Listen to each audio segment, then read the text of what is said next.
sebelum kami melanjutkan sesi malam hari ini, saya perkenalkan dulu pembicara kita pagi ini, yaitu Ibu Wijayanti Juliati Wibowo. Jadi Ibu ini adalah lulusan psikologi dari Universitas Surabaya dan sekarang sedang aktif dalam berbagai organisasi, salah satunya adalah sebagai Dewan Pengawas Perlindungan Wanita Perempuan Buddhis Indonesia Pusat dan anggota Forum Perempuan Lintas Agama Forpelita Jatim. Selain itu, Ibu Juliati juga sangat aktif dalam kegiatan sosial, memberikan bimbingan perkawinan dan juga sebagai konselor. Mari kita sambut dengan tepuk tangan yang meriah untuk Ibu Juliati Wibowo.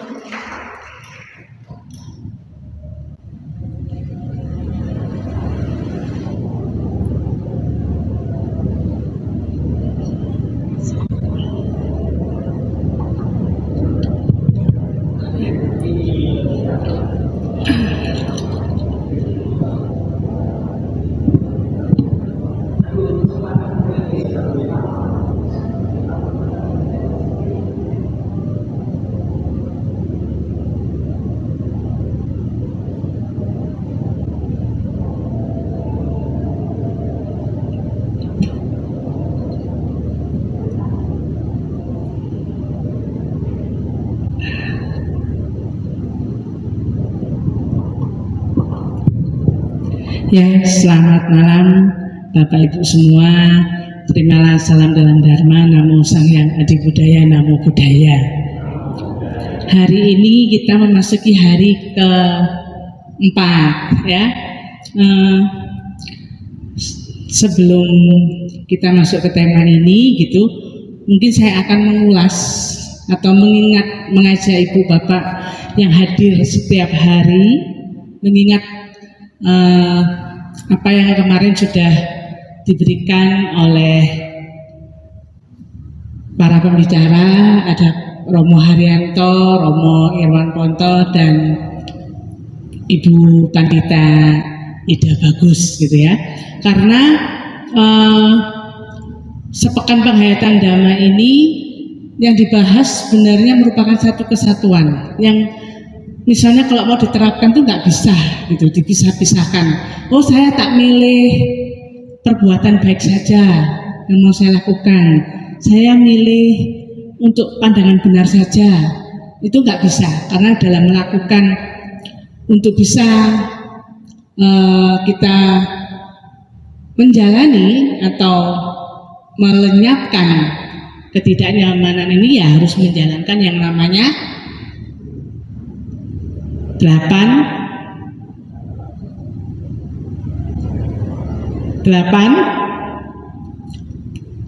jalan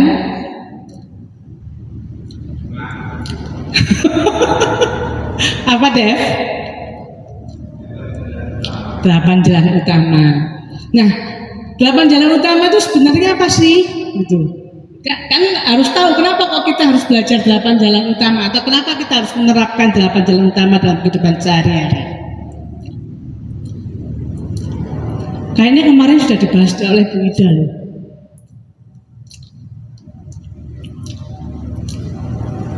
Balik lagi bahwa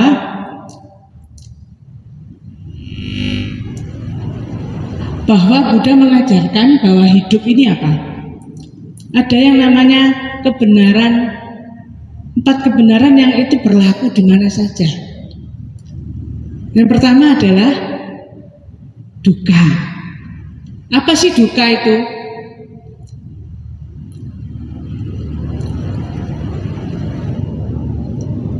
Penderitaan. Apa yang membuat kita menderita? Apa? Dosa loba. Ini saya sama jalan-jalan ya biar tambah lurus. Ini aja. Makanya biar lurus. Iya. Dosa loba moha itu sifat-sifat marah gitu ya. Jadi benci apa. Tapi yang dimaksud dengan penderitaan itu apa? Penderitaan fisik seperti sakit, tua, dan mati, penderitaan saat berpisah dengan yang disayangi, penderitaan saat berkumpul dengan yang disayangi, penderitaan saat yang diharapkan tidak didapatkan, dan kelahiran. Jadi duka itu berarti nggak enak loh. Kamu kan katanya baru di agama Buddha, betul? Benar. Kok milih agama Buddha? Wong hidup di agama Buddha itu menderita. Ini benar nggak? Kan tadi katanya lahir menderita, sakit menderita, tua menderita, mati menderita, terus apa? Penderitaan apa yang bertemu penderitaan apa keinginan, ya kan? Ya, kok malah milih di Buddha kamu? Dijawab ya. Ya, karena saya merasa agama Buddha itu sangat powerful dalam hidup saya. Powerful dalam melenyapkan dosa loba moha dan tidak melekat dengan sesuatu yang berkondisi, yang bersifat anicca dan anatta, itu akan menyebabkan duka. Ini berarti kemarin sudah melontok ini yang diajari sama Buddha itu ya. Ya, jadi karena ada empat kebenaran mulia itu, ada duka, ya seperti ada yang dikatakan, dan sebabnya duka itu apa? Tadi juga sudah ada, namamu siapa? Michelle. Nah, dia mau juga Michelle bahwa apa sih sebabnya duka itu? Apa Dev?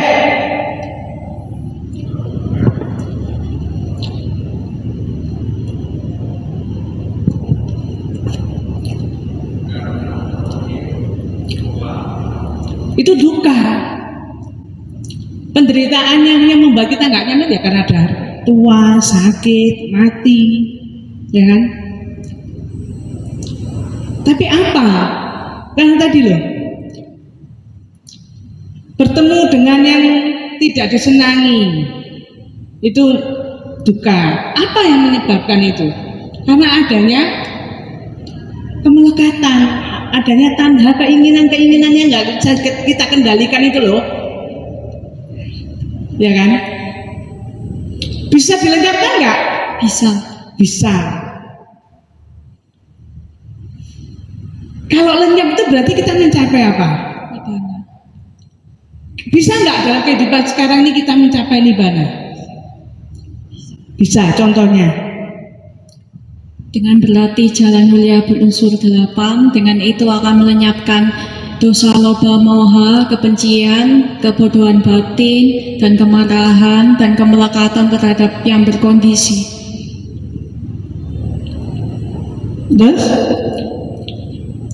Itu caranya sudah ketemu. Tapi bisa nggak bahwa oh iya bukannya bisa lenyap pada kehidupan sekarang? Oh ya saya merasakan nibbana. Ketika kita merasakan damai, damai tanda kutip, merasakan hening, merasakan tenang, disitulah kita ketemu nibbana. Tapi habis itu kita bisa pindah posisi nggak? Oh bisa. Pada saat hidup, pada saat kita misalnya meditasi kita bisa tenang, bahagia, saat itu kita ketemu nibbana. Meskipun hanya 1 detik, meskipun hanya 1 menit, ketemu nibbana. Aware, mindful,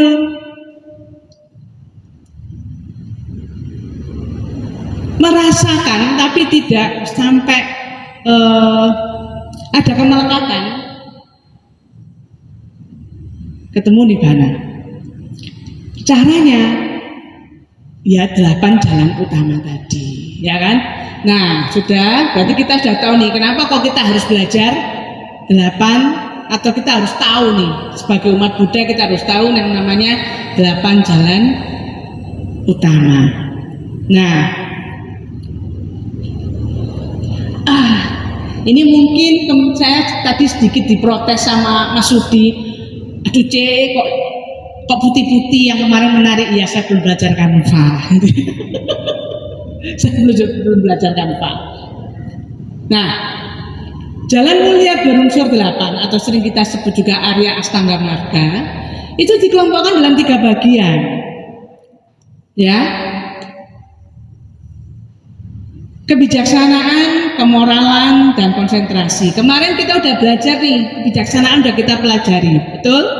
Pandangan benar dan pikiran benar. Pandangan benar itu mempelajari apa? Atau apa yang Anda ketahui tentang pandangan benar? Siapa yang ikut terus kemarin? Hari pertama yang datang siapa? Tidak ada yang berani angkat tangan. Ya, kamu hari pertama datang, berarti pandangan benar itu Pak Haryanto menjelaskan tentang apa? Pandangan benar itu merupakan landasan dari pelopor. Dengan adanya pandangan yang benar, maka akan membentuk pikiran yang benar. Setelah pikiran benar, maka akan timbul perkataan benar, perbuatan benar, dan penghidupan benar. Setelah itu adanya kelanjutannya dengan pengupayaan benar, perhatian benar, dan pertanyaannya sebagai umat Buddha itu pandangan benar itu harus bagaimana? Itu kan tadi kalau kita sudah punya pandangan benar, berarti kita bisa punya pikiran benar. Dengan kita memiliki pikiran benar, maka kita memiliki yang namanya sila kemoralitasan, yaitu ucapan, perbuatan, dan daya upaya yang benar, gitu, atau bermata pencaharian yang benar. Dengan memiliki mata pencaharian yang benar, maka kita akan memiliki perhatian, konsentrasi yang benar, gitu kan. Nah, tapi pandangan yang benar itu kalau menurut umat Buddha itu apa gitu? Harus memahami apa sih? Apa? 4 kebenaran mulia. Nah, kemarin pasti sudah dikupas tuntas sama Pak Haryanto yang sangat luar biasa, ya kan? Nah, setelah itu baru Pak Irwan Ponto menjelaskan. Menjelaskan apa? Andri? Wah, kok aku nanya Romo juga ini? Irwan Ponto ya? Ya itu soal pikiran benar. Jadi pikiran benar itu harus bagaimana? Ya harus berpikir positif karena pikiran adalah pelopor. Berarti nggak boleh pikiran negatif gitu ya? Sebaiknya disadari dulu. Sadar kalau pikirannya negatif gitu ya. Nah, bagaimana cara mengendalikan pikiran?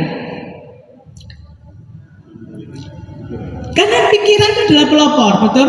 Dan pikiran itu liar. Pasti kemarin diajari sama Pak Irwan. Karena saya melihat ada slide-nya Pak Irwan, bahagia itu pilihan. Bahwa Anda mau berpikir tentang baik atau buruk itu juga pilihan. Berarti kan pikiran itu harus kita kendalikan, toh? Bener nggak? Supaya kita bisa memilih mau bahagia atau enggak, ya kan? Nah, setelah memiliki pikiran, pandangan, kemudian Bu Ida mengatakan bahwa ucapan benar, gitu kan? Kemarin dibahas sama Bu Ida tentang ucapan benar. Ucapan benar itu ucapan yang bagaimana ya? Setahu saya kemarin ada apa bedanya benar dan baik? Aduh, ini dites namanya Bu, gitu ya. Apa bedanya benar dan baik? Dan tadi saya waktu di sini jalan dengan Bu Ayu bilang, kalau benar dan benar, kebenaran yang mana yang harus dipakai?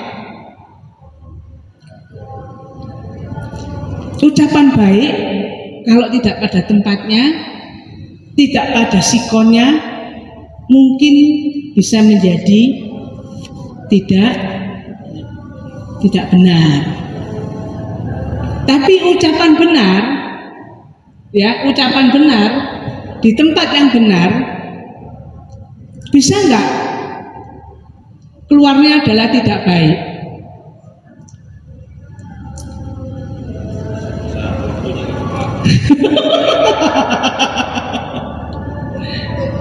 Ya, jadi susah ya jadi umat Buddha ya, susah nggak sih? Hah? Enggak ya, nyaman-nyaman saja gitu ya. Nah, Sekarang kita masuk ke dalam perbuatan benar. Nah, perbuatan benar ini masuk dalam kelompok moralitas atau sila, gitu ya. Nah, apa sih yang dimaksud dengan sila atau moralitas sebelum kita masuk ke perbuatan benar? Supaya kita tahu gitu, bahwa perbuatan itu, kalau sudah perbuatan, itu berarti kita melakukan sesuatu, betul? Kita melakukan sesuatu.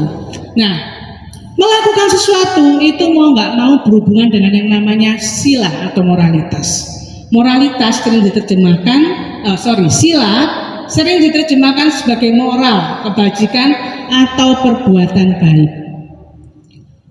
Perbuatan dikatakan baik karena ada yang namanya perbuatan tidak baik, ya kan? Nah, ajaran Buddha tentang sila itu adalah etika Buddhis, etika Buddhis, petunjuk dan latihan moral yang membentuk perilaku yang baik. Jadi dalam berbuat itu selalu harus kita landasi dengan apa ya? Dengan sila, moralitas. Dan perbuatan kita sehari-hari itu pasti juga nggak lepas dari yang namanya norma, aturan. Contoh, makan, kalau zaman dulu ya, anak perawan nggak boleh makan di depan pintu. Kalau di desa aturannya seperti itu, kalau kita makan di depan pintu berarti kita dianggap melanggar norma, ya kan? Makan babi bagi umat Buddha haram enggak? Enggak, tak haram bagi yang vegetarian. Tapi kalau kita umat Buddha, gitu ya, datang ke daerah Ampel, kita makan babi di sana, jadi persoalan enggak? Tahu tempat Ampel di Surabaya, Ampel? Ya, di sana ada makan Sunan Ampel, gitu ya. Teman-teman kita yang Muslim itu mensakralkan tempat itu, gitu. Dan kemudian karena kita umat Buddha, gitu, kita makan babi itu halal, gitu ya. Ya kita makan babi saja di Ampel. Boleh enggak? Melanggar sila enggak? Kenapa, Pak? Di Ampel ya, bukan di Ampel. Katanya tadi kalau makan babi di Ampel, di Apel ya, di dekatnya Ampel. Jadi jangan di Ampel. Nah, jadi artinya apa? Bahwa sila atau perbuatan itu pasti mengandung yang namanya aturan. Nah, sila memiliki dua pengertian, samadana dan upadharana. Samadana berarti dalam sila itu harus menimbulkan keharmonian, keselarasan antara hati dan pikiran supaya kita bisa melakukan perbuatan yang baik. Dan upadharana yaitu mempertahankan kebaikan dan mendukung pencapaian batin yang luhur. Jadi kalau kita sudah baik, perbuatan kita sudah baik, itu kita harus pertahankan agar kita bisa mencapai pencapaian batin, ya. Nah, jadi ciri-cirinya sila itu adalah ketertiban dan ketenangan. Artinya apa? Kalau kita melakukan berperilaku baik, lingkungan kita aman damai enggak? Aman dan damai. Dan pasti ada aturan, gitu. Ada yang namanya aturan-aturan, norma-norma.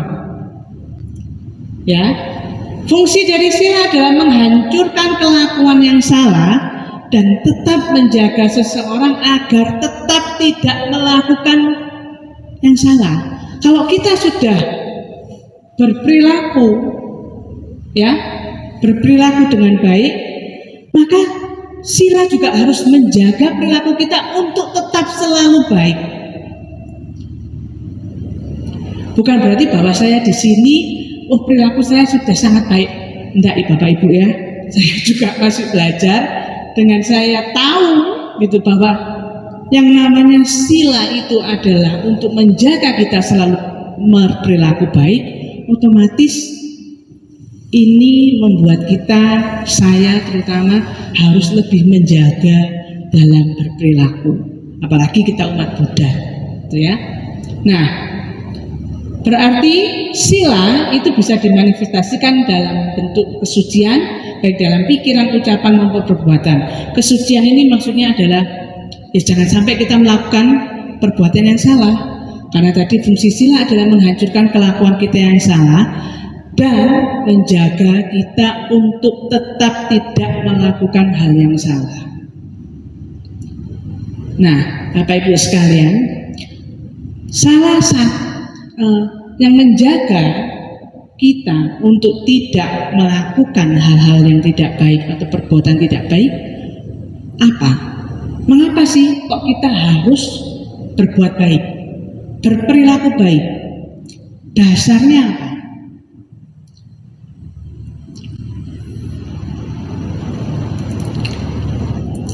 Apa? Membawa manfaat untuk orang lain. Apakah kita ini kalau berperilaku harus memikirkan orang lain dulu baru ke diri kita?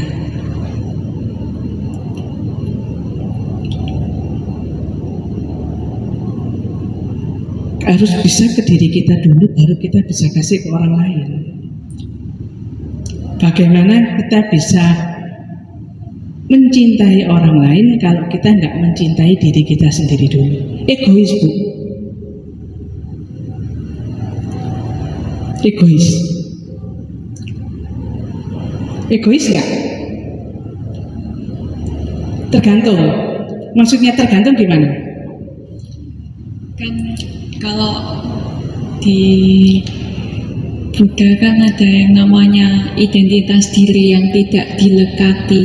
Jadi kalau kita hanya memberikan meta ke dalam diri kita sendiri yang dibangun oleh berbagai unsur dan tidak dilekati hingga kita menderita, itu tidak masalah. Itu hanya memberikan meta yang tidak melekat. Ya, ini bahasanya sudah bahasa keilmuan yang sangat dalam. Ini kayaknya nanti harus dijadikan calon pandita, nanti bala anu pandita ya. Nah, sebab yang terdepan, sebab kenapa sila itu ada dalam perbuatan, karena dalam perbuatan kita itu, atau karena dalam diri kita itu harus ada rasa apa sih? Malu dan takut untuk melakukan hal-hal yang salah. Kalau kita nggak punya rasa malu dan takut melakukan hal-hal yang salah, selontong aja masih ada yang namanya sila. Pancasila tidak boleh membunuh, tidak boleh mencuri, tidak boleh apa lagi? Sebelum mencuri,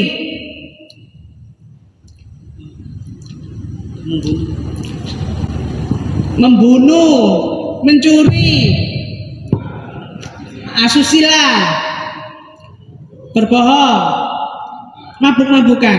Kalau kita nggak punya rasa malu dan takut, kira-kira kita bisa nggak melanggar Pancasila yang kita jalani? Bisa, nggak bisa. Apalagi berbohong itu paling gampang dilakukan, ya kan? Bohong putih, bohong abu-abu, bohong hitam. Nah, namanya bohong itu ya tetap bohong gitu. Dan berbohong itu bukan cuma hanya di mulut. Perbuatan itu kita juga bisa berbohong. Ya, nanti setelah ini kita bahas. Nah, jadi landasan kenapa kok ada sila? Ya, karena dengan adanya sila kita bisa mengatur perilaku kita, karena kita punya rasa malu dan takut. Nah, punya rasa malu dan takut aja, diatur sila aja kadang-kadang kita bisa teratas, betul nggak? Ini sudah Pancasila Buddhis tadi. Nah, sekarang kita masuk ke dalam perbuatan benar. Perbuatan benar atau samakamanta dapat diartikan sebagai tindakan benar. Seorang umat Buddha diharapkan untuk bertindak benar secara moral. Ini Michelle ya, namamu Michelle. Ya. Tidak melakukan perbuatan yang dapat mencelakakan diri sendiri maupun orang lain. Jadi minimal itu kita mengamankan diri kita sendiri dulu. Minimal kita harus mengamankan diri sendiri dulu. Bagaimana kita bisa menolong orang lain kalau kita sendiri nggak aman. Bahkan Buddha pun sebelum mencapai penerangan sempurna, Buddha melakukan apa? Menyiksa diri, betul? Menyiksa diri. Akhirnya hasil yang didapat Buddha apa? Setelah menyiksa, kurus. Diet intermittent fasting Buddha. Selain kurus apa, Bu? Tercapai enggak keinginannya Buddha itu? Enggak. Iya kan? Kenapa? Karena dia mencelakakan diri sendiri. Maka ketika dia mendengar seorang pemusik, gitu kan?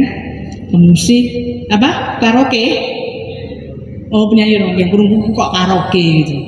Kalau zaman sekarang, Devri ya. Nah, yang bila bahas senar gitar kalau dikencangkan maka senarnya akan putus, dan kalau senar gitar kalau dikendorkan maka tidak akan berbunyi. Maka Buddha mencapai pencerahan di sana. Oh, jadi saya nggak boleh terlalu ekstrim, nggak boleh mencelakakan diri sendiri, ya. Karena itu akhirnya Buddha mencapai pencerahan sempurna, ya kan? Nah, di dalam Maggawibbanga Sutta ada dikatakan bahwa apa para biku yang dimaksud dengan perbuatan benar? Menahan diri dari pembunuhan, menahan diri dari pencurian, menahan diri dari hal-hal yang berhubungan dan melakukan kegiatan seksual. Inilah para biku yang disebut perbuatan benar. Bu, kalau gitu suami istri melanggar sila enggak?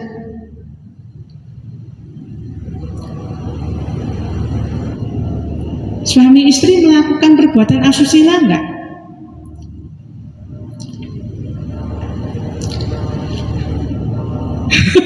Kenapa Bu Meli? Enggak, ya. Tidak melakukan hal itu sah selama sama pasangannya, ya. Nah, yang enggak sah seperti apa? Apakah harus berhubungan seksual? Itu baru Anda dikatakan melanggar asusila. Nah, kalau ini kayak seperti Pak Amri sekarang ini, dia lihat tulisnya tapi membayangkan.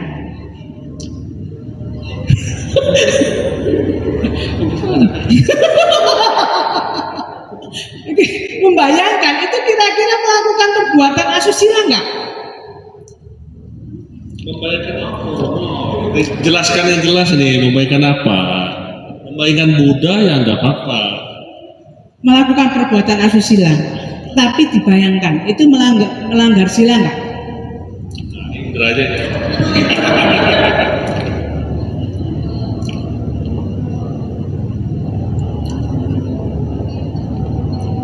Wah, pinter. Bante ini tolong nanti dicatat jadi bala Upasaka Pandita.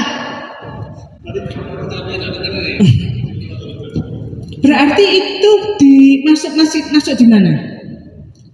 Pikiran yang salah. Pikiran yang Karena, tidak benar. iya. Karena suka membayangkan si aneh-aneh gitu ya. Iya. Kenapa Bante? Bersinah dalam pikiran Bante. Kalau dalam hati enggak. Kalau dalam hati itu pakai rasa Bante. Gitu ya.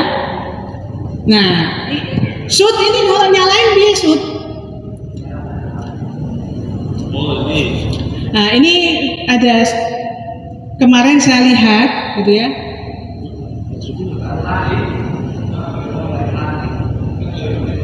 see trees of fruit and roses too. I see them. Ya, anjing yang dibuang dia sangat ingin Think to myself, what a wonderful world.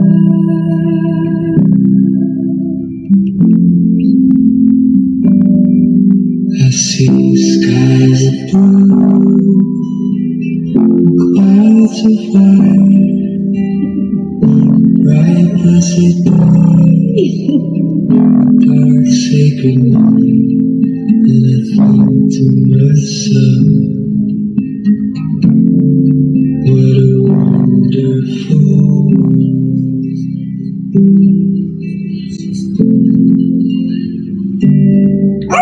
The colors of the rainbow, so pretty in the sky, are also on the faces of people go by.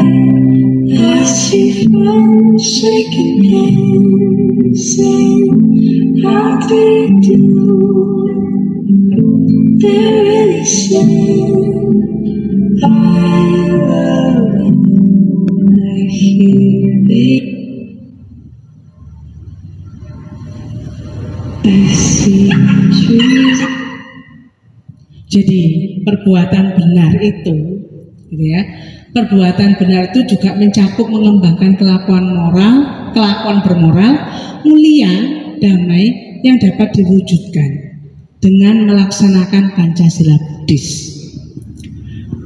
Kita nolong anjing itu saja, gitu ya, kita sudah melakukan perbuatan benar. Nah, seperti yang dilakukan Bu Wia, itu punya piaraan kucing itu bukan kucing yang dibeli mahal. Itu kucing jalanan, gitu ya, masuk ke dalam rumah itu sekarang menjadi kucing sultan. Ya, menjadi kucing sultan. Nah, itu adalah salah satu bentuk bagaimana kita melakukan perbuatan yang benar. Kenapa? Bahwa perbuatan benar itu mengembangkan kelakuan bermoral. Ini kok nggak keluar ya? Titiknya ini tidak keluar. Jadi perbuatan benar juga tentang mengembangkan sifat-sifat baik dan moral yang luhur, mencakup bagaimana kita mengembangkan cinta kasih, kasih sayang dan belas kasih terhadap semua makhluk. Perbuatan benar menekankan pada menghindari tindakan yang dapat menyebabkan penderitaan, baik bagi diri sendiri maupun orang lain. Termasuk tidak membunuh, mencuri, berbohong, dan melakukan perbuatan asusila. Tidak membunuh itu bukan berarti hanya Anda, oh saya tidak membunuh, berarti saya sudah melakukan perbuatan benar. Harus dibuat konteks yang lebih luas. Tidak membunuh itu apa? Mencintai kehidupan, menghargai kehidupan makhluk lain, menghargai kehidupan seseorang. Karena sekarang yang namanya membunuh itu nggak cuma pakai pisau atau senapan atau menggunakan alat.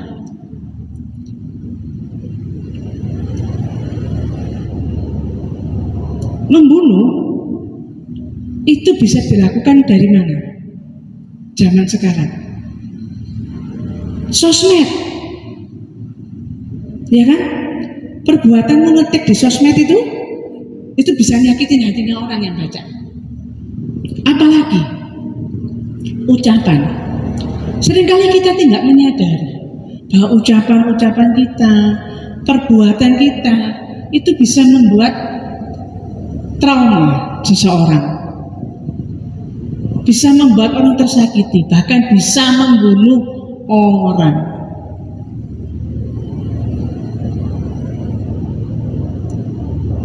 Ya, nah,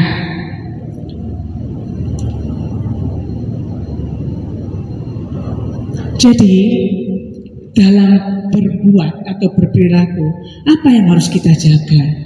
Kita harus punya yang namanya tata krama dan etika. Karena kalau cuman, artinya gini, sila itu landasan moralitas. Sila itu adalah aturan. Nah, tata krama itu juga merupakan aturan bagaimana Anda bersikap. Apalagi kita hidup di satu lingkungan. Aturan itu dibuat oleh siapa sih? Oleh manusia kok. Kesepakatan-kesepakatan, ya kan? Nah, kalau kita ngikuti aturan, seperti yang tadi katanya Pak Iki, kalau mau makan babi ya diapeng, ya memang. Tapi kalau makan babi diantel, jadi persoalan enggak? Jadi persoalan. Nah, itu yang namanya etika dan tata krama. Tata krama adalah aturan atau norma yang mengatur perilaku dan interaksi sosial seseorang dalam masyarakat. Mencakup apa? Kesopanan, etika, dan kebiasaan baik. Ya. Kemudian tata krama sangat berperan penting dalam menciptakan lingkungan yang harmonis dan menjaga hubungan yang baik antar manusia. Bapak Ibu sekalian, seringkali apalagi sekarang ini namanya generasi apa? Gen Z. Bukan Gen Z ya. Tapi Gen Z gitu ya. Nanti yang datang Genji gitu ya. Nah, generasi Gen Z ini itu yang sering dikomplain adalah tata krama, atau kalau istilah kerennya itu manner, betul ya? Nah, baik itu di dalam pekerjaan, dengan orang tua, dengan lingkungan sekitar. Salahnya mereka atau salah siapa?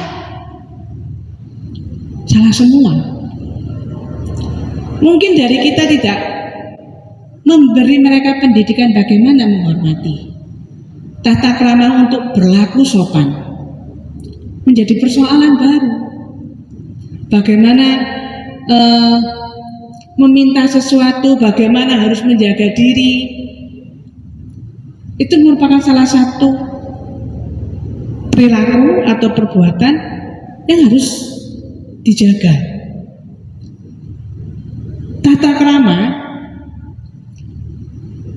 itu membuat kita bisa lebih hidup harmonis dengan lingkungan.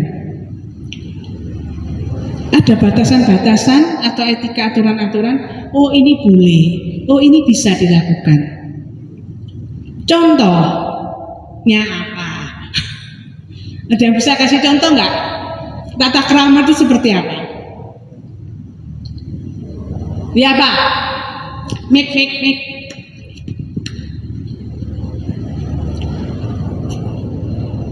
Oh iya, tata krama, bukan tata karma ya. Salah ketik, tata krama.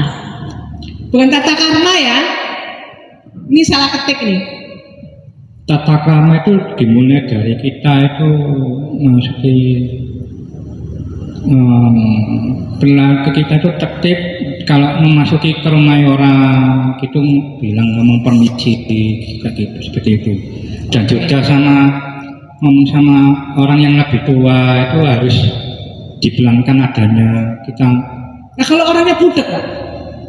Ya tetap kita ngomongi gimana caranya kita supaya orang tua tersebut mendengar gitu. Oke. Jadi kalau masuk ke rumah orang kita permisi gitu ya, nggak langsung selonong boy gitu ya Mbak ya. Ya itu merupakan bentuk tata krama. Gitu. Nah, kalau etika gitu ya, etika adalah prinsip moral yang mengatur perilaku, bisa diartikan sebagai sistem nilai atau aturan digunakan untuk membedakan perilaku yang salah dan benar, baik dan buruk. Jadi kalau tata krama itu lebih cenderung ke arah kesopanan. Kesopanan seperti menghormati orang yang lebih tua ya. Kalau bertemu teman-teman sesama Buddha, apa yang dilakukan?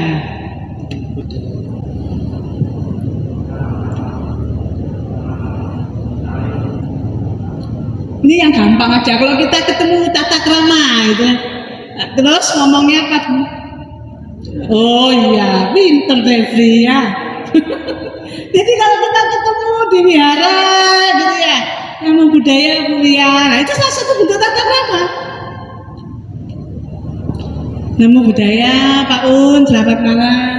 Nah, menjadi baik kalau kemudian dibalas, oh ya selamat malam. Nama budaya Bu Meni, misalnya, ya.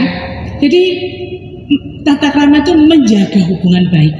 Kalau kita punya manner, punya tata krama yang baik, sopan, itu orang pasti senang, gitu kan? Nah, sedangkan etika itu prinsip moral yang mengatur perilaku. Bisa diartikan sebagai sistem nilai atau aturan yang digunakan membedakan perilaku yang salah, benar, dan baik dan buruk. Jadi etikanya bagaimana? Untuk kewihara itu etikanya kayak apa? Bukan tata krama lagi kalau kita ngomong kewihara, etikanya seperti apa? Berpakaian sopan. Sopan itu seperti apa? Ya kan? Sopannya Bu Meli, sopannya saya, sopannya Bu Wia, sopannya Ibu itu berbeda-beda. Nah, ada yang namanya apa?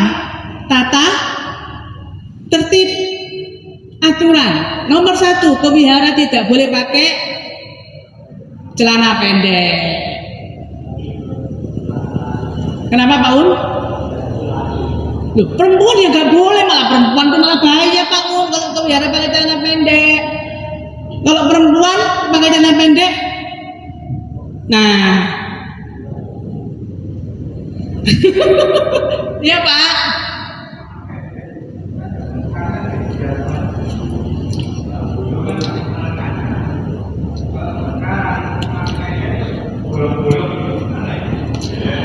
Nah, makanya tadi yang saya bilang, kalau etika itu bergantung pada apa? Aturan. Nah, masing-masing wihara punya aturan yang sama atau tidak? Wihara Budayana, wihara BDC, wihara Dhamma Jaya misalnya, wihara Budayana Royal itu memiliki aturan yang sama enggak? Enggak. Belum tentu. Ada yang sama, ada yang enggak.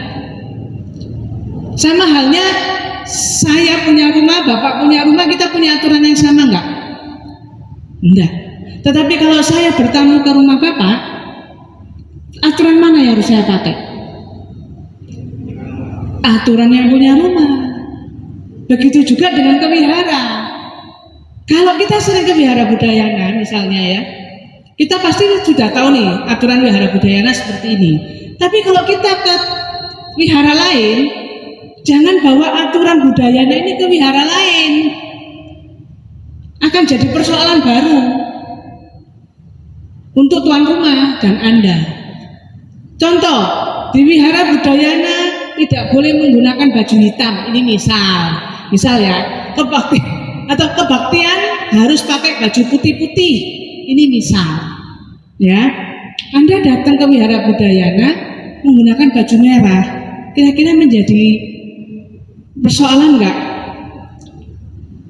Ya, paling Anda akan dilihatin seluruh umat yang datang menggunakan baju putih-putih. Karena apa? Karena Anda melanggar aturan. Nah, itu etika. Tapi kemudian Anda datang ke wihara Budayana Royal yang tidak ada aturan bahwa kebaktian harus menggunakan putih-putih. Anda datang ke sana menggunakan putih-putih, Anda salah enggak? Enggak. Tapi terus kalau Anda bilang, Isian, kok kamu pakai baju hitam? Kalau kebaktian itu harus pakai baju putih-putih. Anda salah enggak? Salah. Salah Pak. Kenapa? Karena Anda bawa aturan di wihara Budayana ke dalam wihara Budayana Royal. Beda. Nah, contoh lagi, kalau di wihara Budayana kita menggunakan tradisi apa? Untuk bukan operasional, maksudnya kebiasaan di Budayana kita menggunakan tradisi apa? Theravada kan kalau kebaktian. Gitu. Tapi kalau kita menggunakan info apakah salah? Enggak. Karena wihara Budayana ini kita boleh belajar 3 tradisi. Nah, kemudian Anda datang ke wihara Theravada.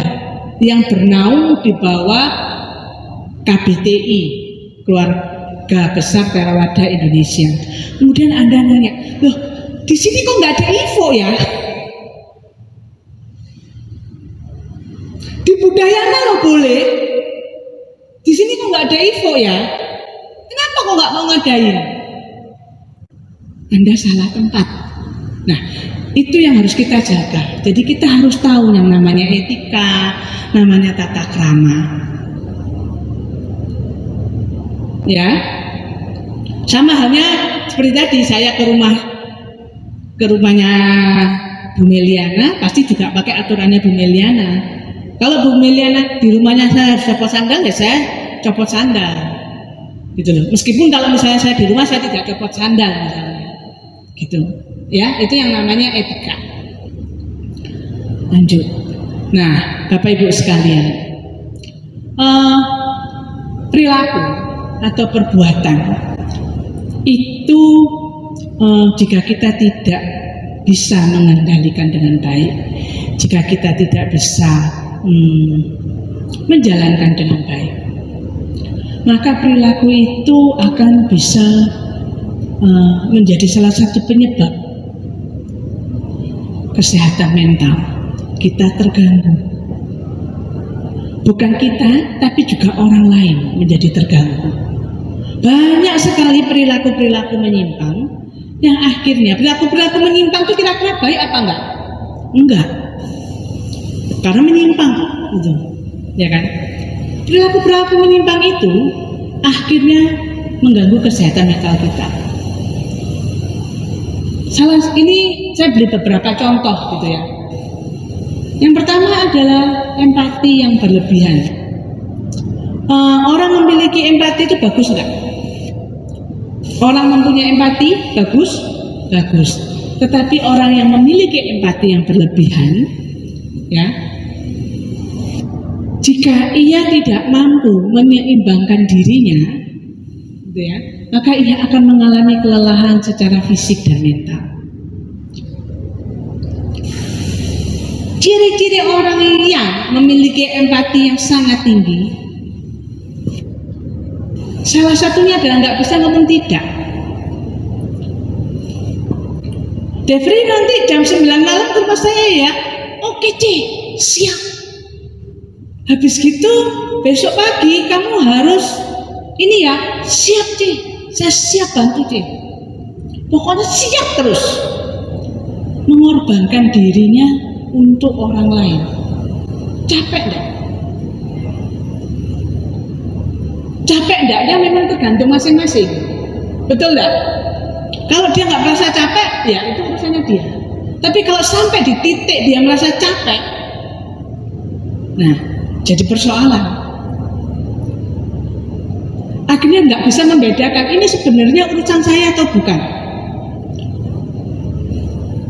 Susah. Dan hampir mungkin di antara kita semua pernah mengalami hal itu. Makanya cepat-cepat sadar. Kalau enggak, yang rugi adalah diri kita sendiri. Karena apa? Karena kita akhirnya bias. Karena sebenarnya ada masalah, itu yang harusnya masalah kita sendiri itu tidak banyak kok sebenarnya. Yang banyak adalah kita ngurusi masalah orang lain yang menganggap itu adalah masalah diri kita sendiri. Kebawa, kebias, berbau. Maka kita harus bisa memetakan. Ini masalah saya bukan ya?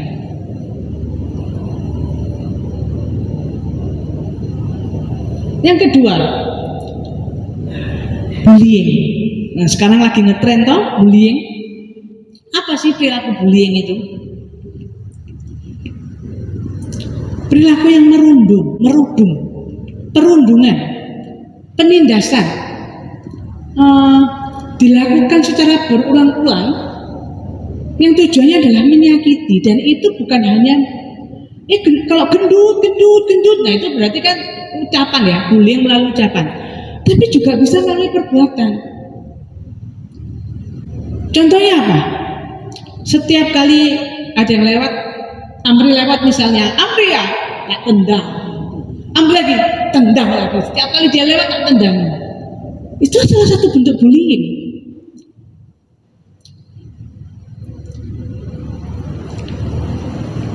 Saya lewat misalnya, gendut gitu. Saya lewat gendut gitu misalnya. Tapi niatnya memang membuli. Niatnya memang membuli. Jadi merudung gitu ya. Menindas dengan kelemahan-kelemahan seseorang. Perbuatan itu sangat nggak ini gitu. Dan itu bisa menimbulkan trauma terhadap korban.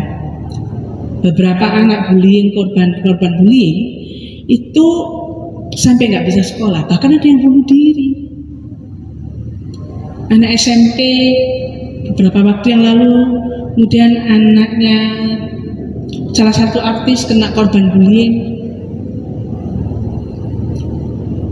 ya.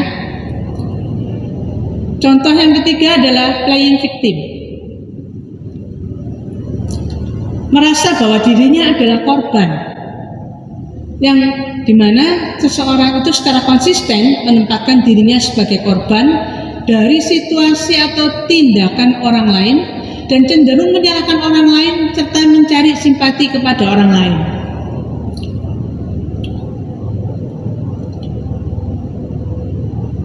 Saya sebenarnya yang membuat masalah, tetapi saya seakan-akan adalah korban dari masalah. Aku nggak tahu, tiba-tiba badanku itu sakit semua, nggak tahu aku ini kenapa misalnya. Padahal saya adalah pelaku yang membuat diri saya sendiri sakit supaya orang bersimpati kepada saya. Tak mukuli sendiri supaya orang percaya bahwa saya ini menjadi korban. Saya bisa pukuli diri saya sendiri supaya orang percaya. Ada nggak? Ada.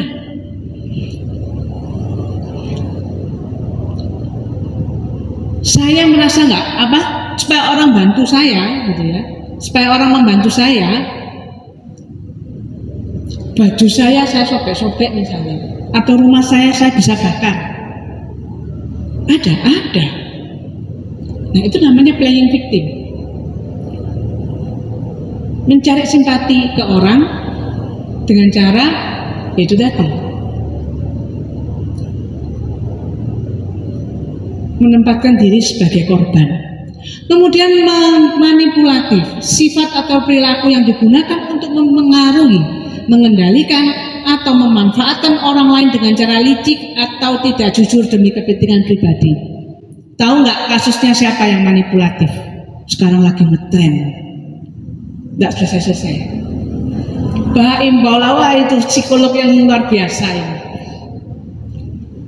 Kasus perceraian Baim Paula itu manipulatif. Bagaimana Baim itu ngeset sedemikian rupa gitu ya, memanfaatkan, bahkan sahabatnya sendiri dimanfaatkan, dan dia juga bermain playing victim. Kenapa? Karena dia seakan-akan menjadi korban yang diselingkuhi, padahal skenario semua dia yang buat. Perilaku apa ucapan? Perilaku, ucapan ya juga sudah pasti. Perilaku sama ucapan tuh nggak bisa. Itu ibaratnya sandal gitu ya, sepasang. Kecuali kalau bisu, gitu ya. Jadi kita memanfaatkan orang lain.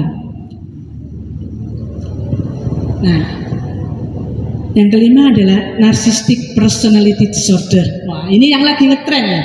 Juga narcissistic personality disorder ini Meva langsung melek karena berkaitan dengan ilmunya gitu ya.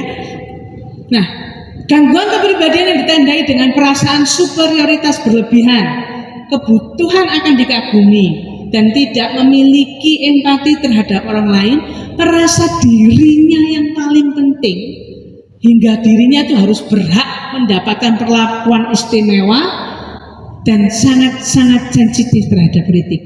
Jadi Bu, narsis itu salah nggak? Jelek nggak narsis? Narsis itu apa sih sebenarnya? Narsis, pede, gitu ya. PD-nya ketinggian gitu. Itu baik nggak sih orang PD itu? Baik. Kita pernah narsis nggak? Pernah lah. Nggak mungkin kita nggak pernah narsis. Ayo sekarang kayak Lastri pangku anaknya. Waktu kecil selalu bilang apa? Anak sopo yang paling ganteng, pasti anakku, gitu kan? Itu salah satu bentuk narsis. Iya. Masih anaknya jelek misalnya, ya pasti ngomong, anak sopo yang sing ganteng, anaknya mama ya, kan pasti gitu kan? Itu narsis. Iya. Kalau kita mau bilang itu narsis, iya. Tapi itu salah nggak? Enggak. Tapi kalau sampai berlebihan, kalau sampai mengganggu orang lain, ya, kenapa? Karena dia tidak mau dikritik, merasa dirinya yang paling penting. Semua orang itu dia harus menjadi fokus pusat perhatian, ya. Dan orang-orang yang narcissistic personality disorder ini pasti akan mengalami gangguan kesehatan mental. Kenapa? Karena nantinya dia dalam membawa dirinya itu pasti yang tadi ada yang namanya manipulatif, playing victim, ya, itu ada semua di narcissistic personality disorder. Jadi jangan langsung menilai bahwa orang yang sedikit narsis, misal orang yang suka make up, menggunakan kosmetik agak sedikit tebel, apakah itu narsis? Narsis kan, supaya orang melihat bahwa dia cantik. Salah enggak? Enggak. Selama dia tidak bilang, ayo lihat saya, cantik loh, gitu. Nah, itu masih enggak narsis. Kalau orang melihat dia menarik, ya enggak apa-apa, dia berusaha menarik, gitu kan. Ada orang gemuk pakai baju ketat apa semua, dia pede kok, narsis ya, iya dia narsis. Dia merasa dirinya ini nggak apa-apa. Tapi kalau masih bisa dikritik, bisa dikasih tahu, gitu ya, tidak merasa dirinya selalu menjadi superior, enggak masalah. Karena setiap orang itu adalah unik. Unik artinya apa? Ya pasti memiliki keistimewaan masing-masing, mempunyai ciri khas masing-masing. Normal. Sebatas norma-norma, aturan-aturan itu tidak mengganggu, yang normal, gitu ya. Nah, yang contoh terakhir adalah hoarding disorder. Apa ini?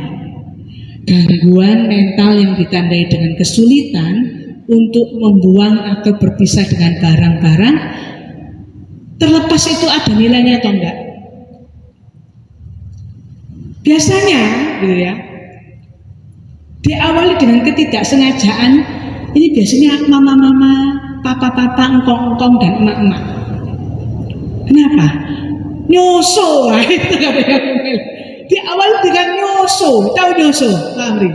Menimbun barang-barang yang sebenarnya itu layak dibuang. Tapi jawabannya adalah eman. Eman. Ya, akhirnya maka Bapak Ibu sekalian, 1 bulan sekali atau 2 bulan sekali lah, gitu ya, rumahnya itu dibersihkan. Barang-barang yang nggak dipakai, jangan khawatir. Di sini ada penampungan barang-barang ya Bu Meli ya, Wulan Bahagia. Ya, ada penampungan barang-barang bekas. Kalau sumbangkan, Bu Mia juga menerima pakaian bekas. Betul ya Bu? Sumbangkan. Supaya Anda nanti nggak akan sampai terjadi hoarding disorder. Kenapa? Karena nanti kalau Anda sudah kena nimbun, kamar itu juga bisa jadi tempat sampah. Nah, biasanya orang-orang yang seperti ini nih, gitu ya, lama-lama itu karena apa? Karena cemas, depresi, ada afeksi-afeksinya yang tidak bisa tersampaikan, gitu ya, tidak bisa terlepas, tidak bisa dirilis. Ada trauma-trauma masa lalu yang mungkin dia dulu pernah merasa kehilangan, tidak diperhatikan, ya. Jadi ini perilaku-perilaku yang akhirnya mengganggu menjadi kesehatan mental, yang mengganggu kesehatan mental kita. Bayangkan kalau kamu punya kamar seperti ini, Michelle, apa yang terjadi? Banyak serangga, banyak lalat. Ada nggak di sekitar kitanya seperti ini? Ada. Maka engkong tadi yang katanya Bu Meli, jangan nyusuh, ya, jangan nyusuh supaya kita nanti tidak menjadi hoarding disorder. Oke. Nah, Bapak Ibu sekalian, perbuatan baik atau perbuatan benar itu akan menciptakan kondisi yang lebih harmonis, damai, baik dalam diri sendiri maupun orang lain maupun dengan lingkungan sekitar. Perbuatan benar akan membantu dalam mencapai tujuan spiritual, yaitu mencapai pencerahan dan pembebasan dari penderitaan. Tapi sekali lagi saya katakan bahwa perbuatan benar ini merupakan satu kesatuan dengan pikiran benar, pandangan benar, ucapan benar, dan nanti besok itu ada yang namanya mata pencaharian benar, betul? Dan selanjutnya. Kita dalam berperilaku itu harus meliputi 8 jalan itu. Kenapa? Karena itu adalah cara bagaimana kita bisa, kalau tidak bisa melenyapkan duka, tetapi paling tidak kita bisa menikmati, bisa menyesuaikan dengan duka yang kita alami. Duka itu dalam arti apa sih? Ketidaknyamanan. Apa yang membuat tidak nyaman? Kondisi yang apa? Nah, kondisi yang tidak diharapkan. Tetapi dalam hidup ini, kenyataan sama harapan itu sering beda apa enggak? Sering beda kan? Nah, supaya kita tidak stres, ya, tidak kecewa, bisa menikmati yang tidak kita harapkan itu, tapi itu adalah kenyataan hidup kita, maka kita harus menjalankan kehidupan ini dengan mempraktekkan yang namanya jalan mulia berunsur 8 tadi, 8 jalan mulia tadi, ya. Jadi nanti pengetahuan ini Anda kumpulin. Oh iya, berarti untuk berperilaku dalam kehidupan sehari-hari apa yang harus saya lakukan agar saya bisa menerima kondisi yang tidak nyaman ini. Dengan Anda bisa menerima kondisi tidak nyaman ini, Anda bahagia, berarti Anda sudah mencapai nibbana. Oke, ini yang bisa saya sampaikan. Sekali lagi, saya bukan terbaik, gitu ya. Saya juga masih belajar. Dengan membuka-buka lagi materi ini, saya harus belajar lebih baik, menjadi pribadi yang lebih baik, dan harapan saya semua yang ada di sini juga bertumbuh menjadi lebih baik lagi. Terima kasih. Namo Sangha Budaya, Namo Buddhaya. Mungkin ada yang mau bertanya?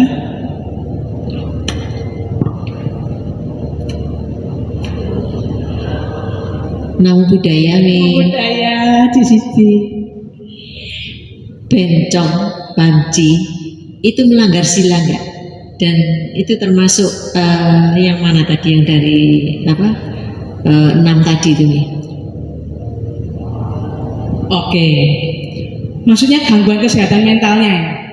Kalau gangguan kesehatan mental itu bencong atau banci itu enggak termasuk di dalam 6 itu. Maksudnya gini, dia mau narsis atau apa itu kita nggak tahu gitu ya, karena harus ini kan lebih lebih lanjut ya memang ya, karena kita nggak bisa ngejudge orang Pak, oh kalau kamu banci kamu NPD, itu nggak bisa aja.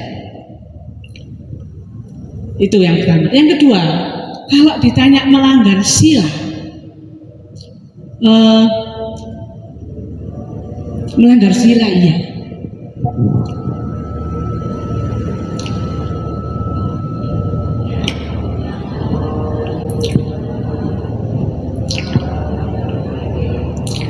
Ya karena aturan negara itu. Di Indonesia kita hanya mengakui laki-laki dan perempuan. Transgender diakui tapi dia diakui perempuan kalau dia jadi perempuan.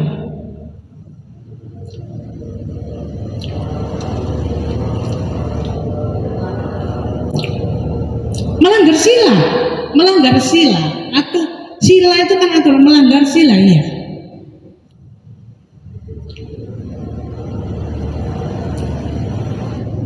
Tapi kalau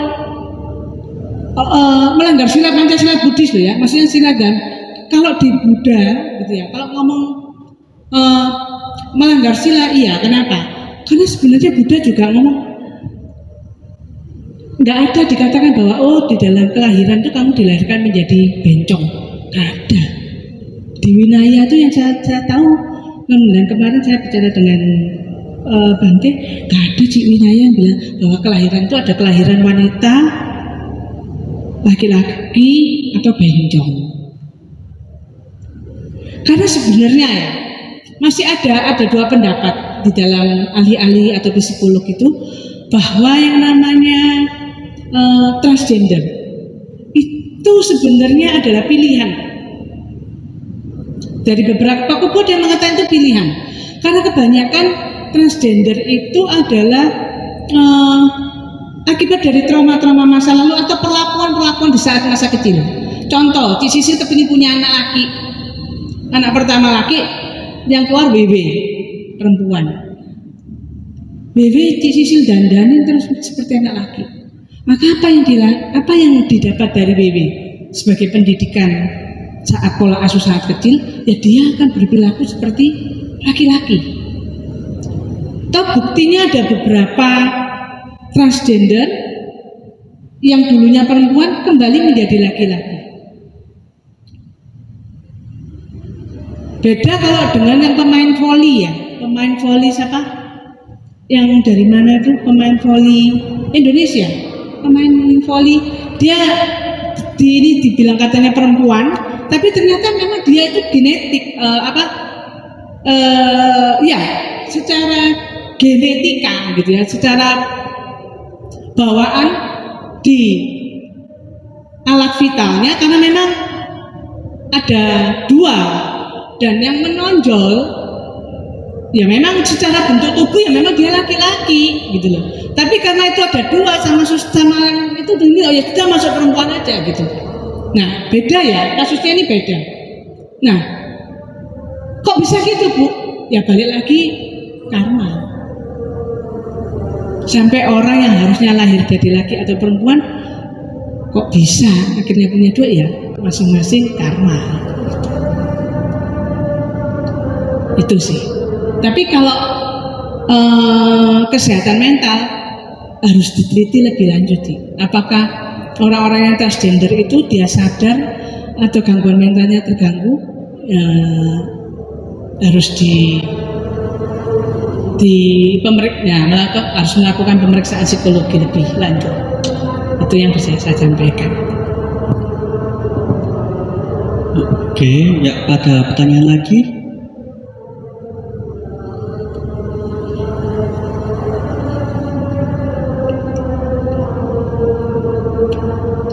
Ya. Bisa tempat Lagi nyatet Bu soalnya. Enggak gantian sama yang lain Bu. Jadi gini Bu, saya mau nanya.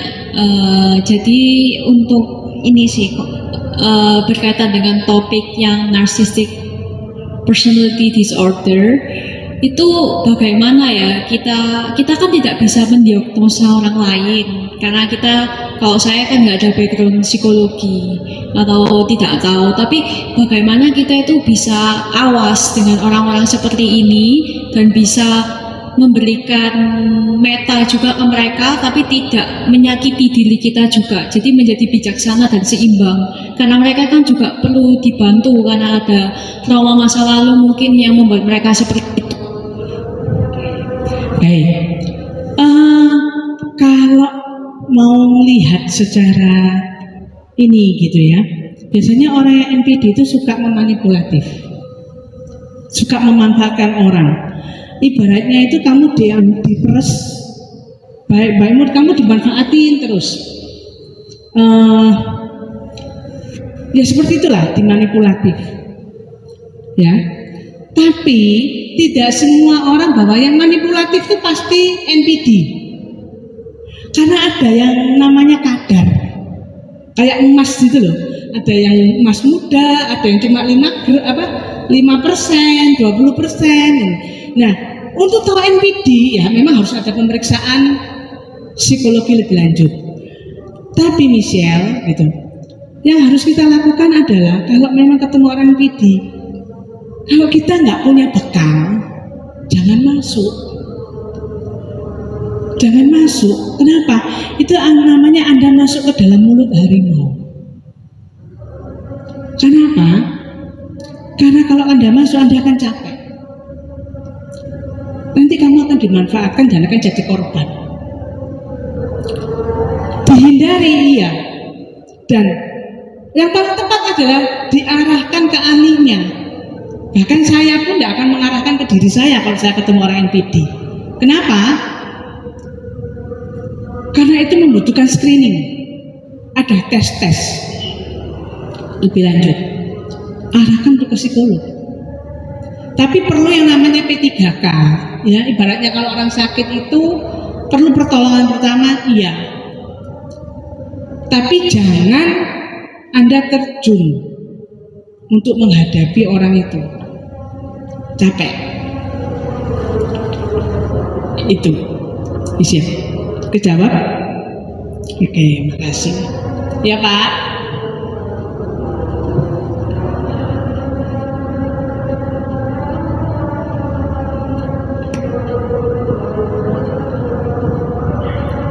Mau nanya ini, kalau misalkan G itu G, cowok suka sama cowok gitu, apakah melanggar sila gitu? Orang G kan nggak kelihatan, orangnya cowok ngaco tapi itunya kan beda auranya kayak gitu.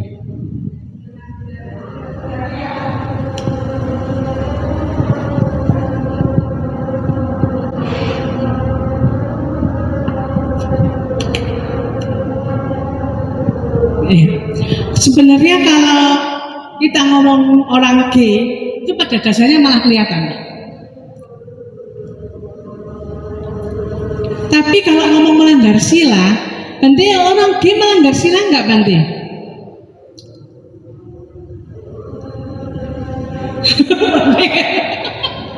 Ini kan ada Bante gitu ya. Saya takut tadi jawaban saya. Orang G itu melanggar sila nggak Bante? Melanggar sila. Norma iya, tapi kalau sila kan nggak kan Bante. Selama dia tidak melakukan hubungan seksual kan tidak. Loh, dia itu saling mencintai kan tidak apa-apa Pak, memberikan meta gitu. Tapi kalau sudah melakukan ini ya itu masalah gitu. Tadi pertanyaannya apa Pak? Melanggar sila? Enggak. Tapi melanggar norma. Kalau kita ngomong di Indonesia masih ada norma-norma. Kalau Bapak ke Thailand, ke Amerika, oh enggak melanggar karena di aturan mereka boleh. Itu. Cukup Pak?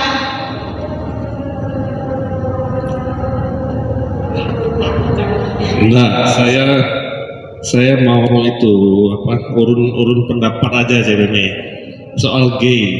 Apakah gay melanggar sila atau tidak? Contohnya begini ya, kalau seseorang manusia ini kan kita kalau mau jadi biku, bahkan dikatakan ya, untuk menjadi Buddha harus terlahir sebagai laki-laki. Nah, mohon dikoreksi Bante kalau salah Bante ya. Untuk menjadi Buddha harus terlahir ke alam manusia dan sebagai laki-laki, kan begitu. Kemudian kalau orang laki-laki mau jadi biku, itu akan ditanyakan orientasinya. Apakah kamu laki-laki? Sampai 3 kali ya begitu ya. Oleh karena itu, istilahnya begini, kalau jangan berarti kesimpulan tidak melanggar sila itu jadi hal yang baik, tidak. Itu adalah hal yang sangat buruk. Tapi saya setuju bahwa lebih ke pilihan. Kadang-kadang kan sekarang tentu kita kan harus memperhatikan sekeliling kita kan ya. Faktor medsos itu bisa menjadikan orang seperti itu kan ya. Atau orang-orang kebiasaan dia melihat temannya, lalu orang laki gandengan di mall lah, gitu-gitu, itu bisa sesuatu yang bisa mempengaruhi. Jadi itu memang merupakan hal yang jelas sekali. Tapi tentu yang kita hadir di sini semua, saya yakin semua aman sentosa. Cuman yang perlu diperhatikan adalah anak-anak kecil, ya kan, kalau terpapar ini, bahkan nggak usah jauh-jauh. Contoh misalkan terorisme itu orang berguru pada guru yang dia tidak ketemu, dia dari medsos atau apa, dia jadi bom bunuh diri kan, udah mencuci otak sedemikian rupa. Termasuk soal-soal apa kaum yang homoseksualitas ini, bahwa kita itu tidak menghakimi orang, saya nggak mau bergaul, enggak, tapi kita ada jarak lah, ada apa treatment ke psikolog atau sesuatu seperti itu. Tapi ini kesimpulan, saya anggap ini bukan kesimpulan apakah ini melanggar sila atau enggak, itu butuh ini, tapi ini sesuatu yang tidak normal. Apabila kita tidak bisa menceritakan sesuatu ke orang, maka itu sesungguhnya sesuatu yang tidak benar kan gitu ya. Contoh misalkan kita HP ini hasil curian, ini contoh ya kan, tapi kita nggak berani ngomong. Nah itu ada sesuatu yang salah. Jadi orang yang menyimpan, tapi ini adalah satu penyakit sosial, pengertian seperti itu. Jadi apa monggo aja kesimpulannya seperti apa, tapi pada intinya ini hal yang sangat tidak baik kan ya. Contoh kita sebagai orang tua nih, misalkan ya punya anak, kita membaikkan, kan rasanya hopeless kan begitu ya. Ya ini mudah-mudahan ini tidak terjadi di kita, dan kita juga memperhatikan teman-teman yang lain supaya kalau ada sesuatu ini something yang bisa disembuhkan, sepertinya begitu ya. Terima kasih, Cimek. Mungkin ada lagi?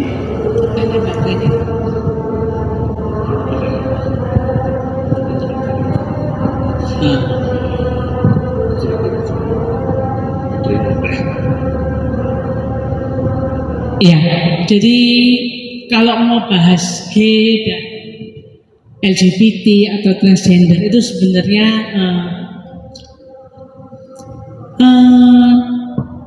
dibutuhkan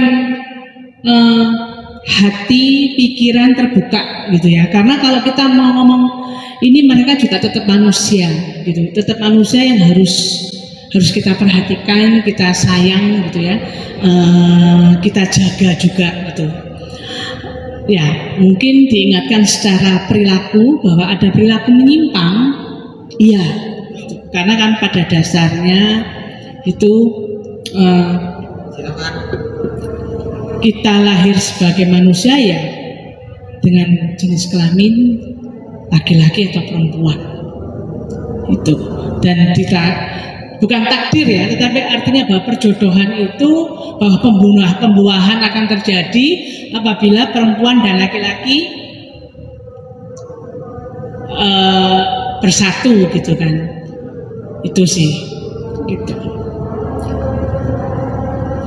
Ada pertanyaan lagi?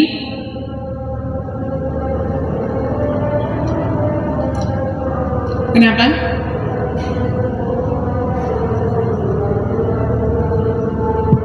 Ayo mau tanya?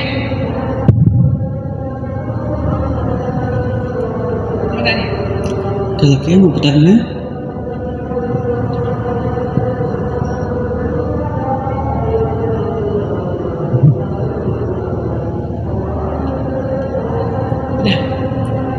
Ini Cek, mau bertanya. Ini kan kalau kita mau menolong orang lain, kan terlebih dahulu kita harus menolong diri kita dulu, betul kan? Seperti contohnya kan, kalau setiap kali kita mau naik pesawat kan ada instruksi. Kalau mau menyelamatkan orang lain, kalau kejadian ini masukkan oksigen jatuh, kan kita pakai duluan baru ke orang lain. Nah, ini bagaimana caranya kita bisa melatih diri untuk ke dalam, ya kan? Bagaimana kita bisa melatih diri untuk benar-benar melakukan perbuatan baik menurut DJJ bagaimana? Mungkin tips and trick untuk kita melatih diri.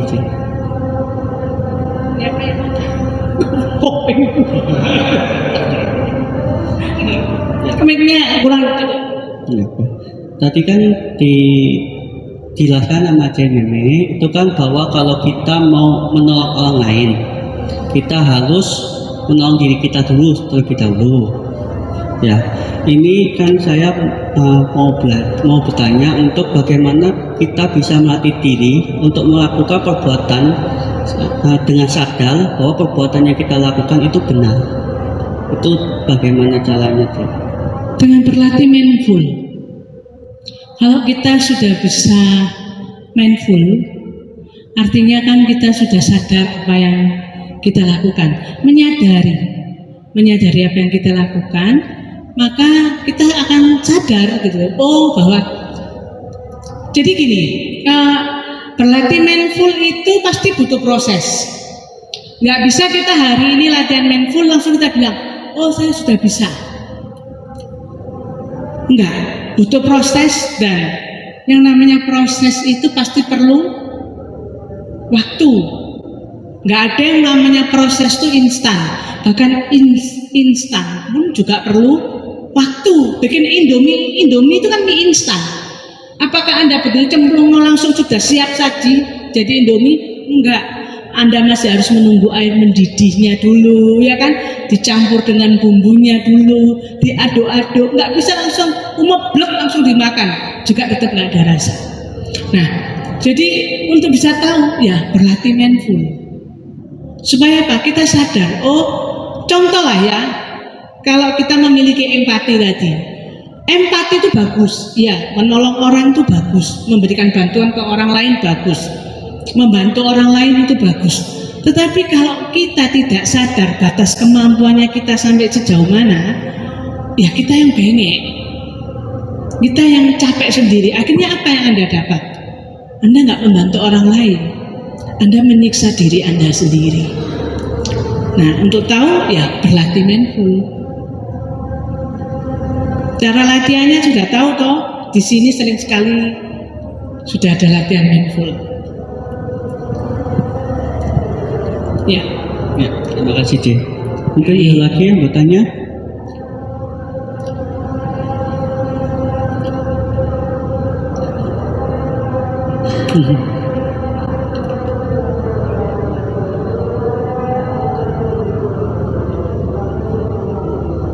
Itu tuh ibunya.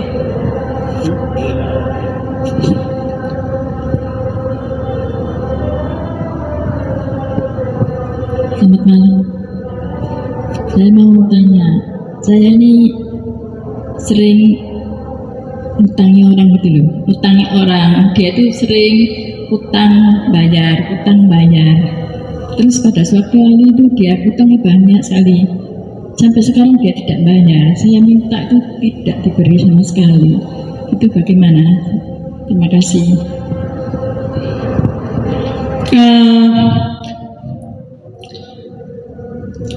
Utang. Jadi gini Bu, sebenarnya hutang piutang gitu ya. Nah sekarang yang mau ditanyakan adalah apakah dalam hutang itu Ibu memberikan bunga? Tidak. Nah kalau gitu berarti kan bahwa kalau kita itu mau menghutangi orang, berarti kita sudah tahu ada risikonya. Betul enggak? bahwa kalau kita mengutangi orang, memberikan hutang ke orang, itu kita seharusnya sudah tahu ada resikonya. Resikonya apa? Tidak dibayar. Nah, kalau ibu sekarang nanya apa yang harus saya lakukan, jawabannya Bu Wia itu yang paling tepat. Diikhlaskan saja, Bu. Kenapa? Kalau ibu nagih terus juga yang ada tidak dibayar, pertama. Kedua, mangkel. Ya kan? Sama utang kok kita yang ngutangi malah kayak orang ngemis, kan gitu. Padahal kan itu hak saya gitu. Nah, menjadi persoalannya adalah apakah uang itu ibu memberikan hutang itu ibu sudah tercukupi dengan uang yang ibu punya sampai ibu bisa mengutangi orang. Kalau ibu sudah cukup berarti kan sebenarnya hilang uang ini ya sudah. Tapi kalau ibu sendiri ngomong kasarnya makan aja minta orang lain, tapi kok ibu berani ngutangi orang, ya berarti itu kan namanya ibu merugikan diri sendiri. Nah, itu contohnya tadi. Kita mau nolong orang, tapi kita sendiri loh masih belum bisa nolong diri kita sendiri. Nah, ibu kalau sudah punya merasa oke, enggak apa-apa, sudah uangnya hilang, ya sudah. Toh dengan ibu kehilangan uang itu, ibu masih bisa makan, ibu masih bisa happy, ya sudah. Seperti yang katanya Bu Wia, diikhlaskan dan jangan diingat-ingat terus, Bu. Kalau diingat-ingat terus ya capek nanti.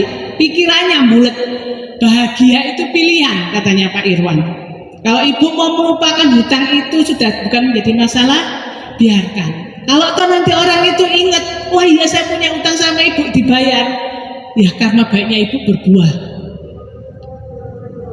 Itu sih yang bisa saya sarankan, Bu. Gak usah dipikiri, Bu. Toh ibu masih bisa happy. Saya rasa teman-teman di sini juga banyak yang punya piutang ya, bukan punya hutang, punya piutang dan tidak dibayar. Itu. Devri nggak usah ketawa-ketawa ya.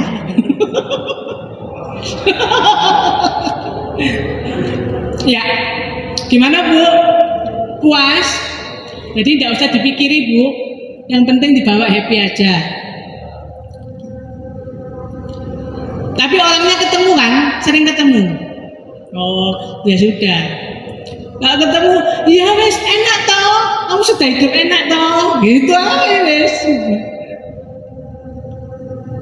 Toh kalau ibu nagih tambah mangkel, nanti darah tingginya naik, ya kan? Baik, ada lagi. Gini, Ya, sekarang Pak. bedanya orang berbisnis sama orang yang menghutangkan tapi pakai bunga, itu mana yang benar?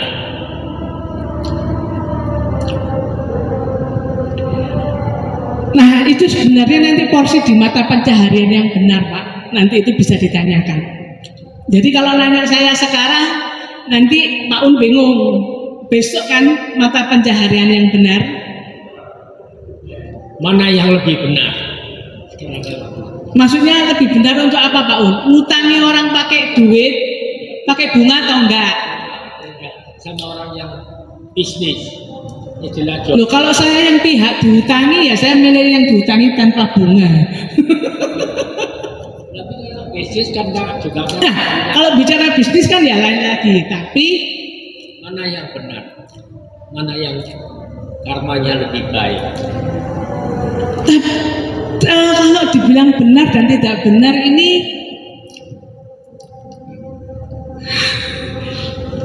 kalau diomong benar dan tidak benar, buktinya bank juga minjemi uang dengan ada bunga, gitu kan ya Pak. Cuma bedanya mungkin bunga bank dengan bunga bisnis itu beda. Kalau bunga bank itu 1 tahun 7%. Nah kalau bunganya bisnis perorangan itu 1 bulan 7%. Mungkin bedanya di situ ya Pak Un ya. Tapi bunganya untuk orang bisnis kan nggak bisa ditanya. sebelumnya ini bunganya 7% kan tahu dulu kan kamu mau ngambil. Nah itu makanya balik lagi itu kesepakatan, cuman juga ada resikonya Pak. Artinya begini, kalau tanya mana yang lebih baik, lebih benar salah itu kalau untuk urusan ini kita nggak bisa ngomong. Seperti yang Pak Un tadi bilang, kalau orangnya mau dengan bunga 7% 1 bulan ya enggak apa-apa. Tapi kalau resiko bahwa yang namanya dagang bisnis itu ada apa Pak? Ada untung dan rugi. Artinya bahwa siap menerima bunga tinggi tapi juga harus siap menerima kerugian. Tapi bunga kan begini kan tahu sebelumnya kan 7. Misalnya yang tadi itu 1 tahun 7%. Tapi kalau bisnis mana saya tahu berapa nggak ditunjukin. Seperti ini tahun itu loh bunga no duit pasti ditunjukin. Kalau Anda bilang kalau beli itu kan nggak ditunjukin itu kan nggak tahu. Nah perbedaannya kan gitu. Maksudnya perbedaannya dengan apa Pak Un? Ngomong kosong saya beli di suatu perusahaan, ya kan nggak ditunjukin perusahaan itu dari mana. Nah tapi kalau bunga kan tahu 7% gitu. Kan nggak ditunjukin. Maksudnya ditunjukin tempatnya. Oh iya. Iya. Ya enggak tahu loh. Itu tadi kan misal kalau bank itu 7% per tahun, biasanya kalau bunga perorangan itu biasanya lebih tinggi, bisa jadi 7% per bulan. Tapi kalau diomong baik enggaknya, ya kalau yang pinjam mau seperti tadi Pak Un bilang ya sudah. Tapi juga itu ada risiko bagi yang berbisnis itu, bahwa yang namanya bisnis itu ada untung rugi. Kalau ngomong baik nggak baik, ya kalau dibayar terus ya baik Pak Un. Tapi kalau pas saya nggak dibayar, ya jadi nggak baik. Iya kan? Iya. Antara yang mana Bang? Antara yang membungkakan 7% sampai barang itu tadi mana yang lebih baik dengan itu? Kalau ngomong baik dan tidak baiknya itu relatif sih, relatif. Bukan berarti terus ya. Kalau memang secara pandangan ya biasanya orang perorangan kita namakan rentenir gitu kan, lintah darat. Tetapi kalau masih tetap jalan dan orangnya bisa, orangnya dan ada yang mau pinjam, tetap buktinya rentenir tidak ada yang ditangkap. Ada nggak rentenir yang ditangkap di Indonesia? Kecuali pinjol pun itu hanya korban-korban pinjol, tapi yang pinjolnya sendiri mana? Ada Ci. Pak Ici ada nggak orang yang bisnis pinjol terus ditangkap? Pinjolnya ketangkep karena ilegal. Berarti sebenarnya rentenir itu ilegal, bisa ditangkap. Nah, tahu gimana ya. ceritanya. Tapi kalau makanya tadi saya bilang sebenarnya boleh dan tidak boleh itu saya sebaiknya itu besok Pak Un ditanyakan lagi ke yang ini. Kalau saya pribadi sih ya saya nggak bisa nangkep sih. Cuman baik lagi kalau memang ada yang lebih baik, kenapa kita harus berbisnis yang tidak, yang kurang baik, ya kan? Kan kita bisa memilih. Baik lagi kita hidup itu pilihan, mau pilih baik atau pilih yang tidak baik. Itu. Terima kasih.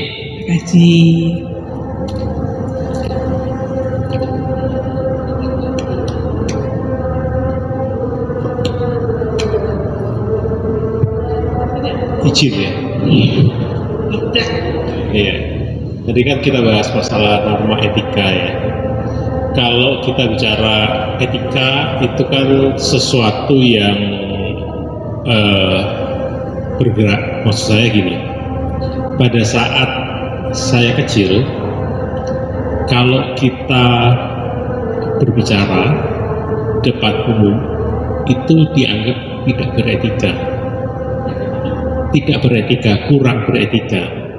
Kita mau speak up itu dianggap kurang beretika.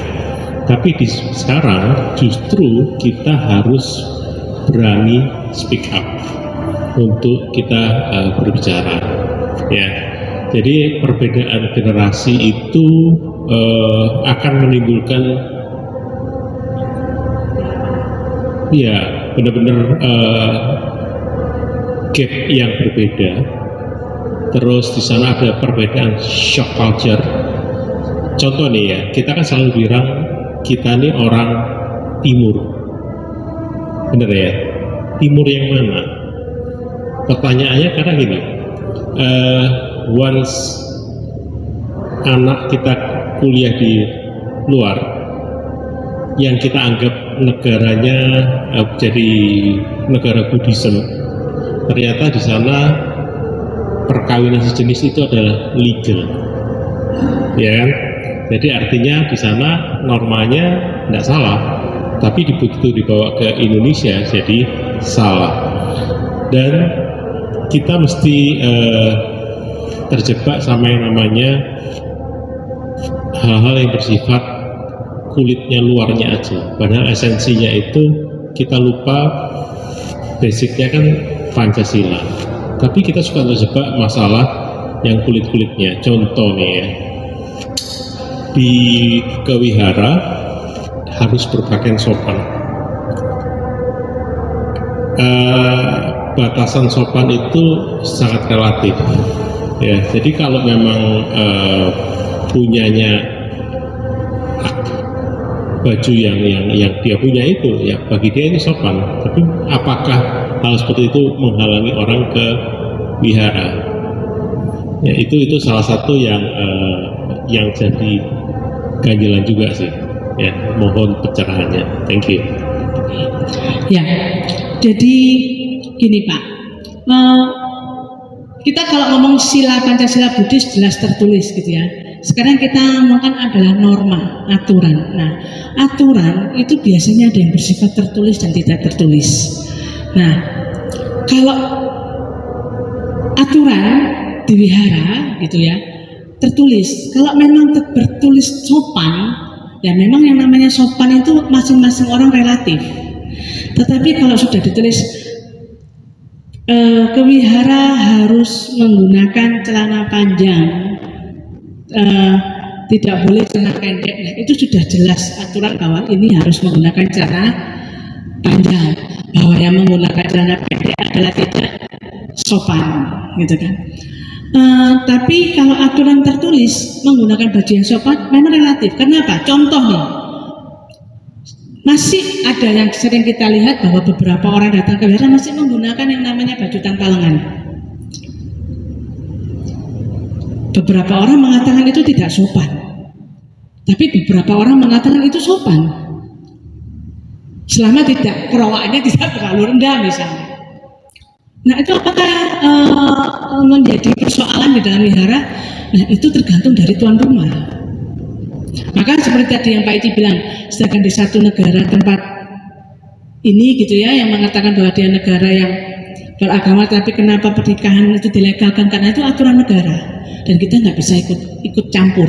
Maka tadi yang saya bilang, kalau kita datang ke rumah orang, maka yang kita pakai adalah aturan di rumah orang itu. Kalau orang datang ke rumah kita, maka yang harus kita pakai adalah aturannya kita, aturan kita yang punya rumah. Tapi kalau kita keluar, ya jangan bawa aturan kita ke luar, atau kita mengganti aturan orang, itu akan menjadi persoalan.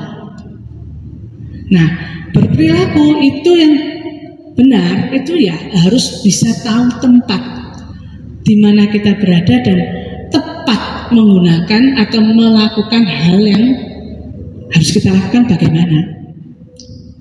Kalau Anda di negara Thailand misalnya, kemudian Anda demo bubarkan transgender, hukum pidanakan transgender LGBT, ya Anda salah sasaran, Anda salah demonya. Di sana itu bebas. Nah, kita harus bisa berperilaku yang tepat. Karena kalau enggak, yang rugi adalah diri kita sendiri. Itu sih Pak. Jadi kalau apalagi berkaitan dengan moral, itu pasti akan berkaitan dengan yang namanya aturan. Dan aturan itu ada tertulis, tidak tertulis. Nah, kalau yang tidak tertulis itu menjadi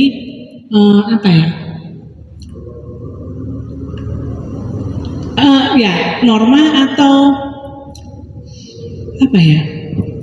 Bisa dibilang tradisi atau kepercayaan mungkin.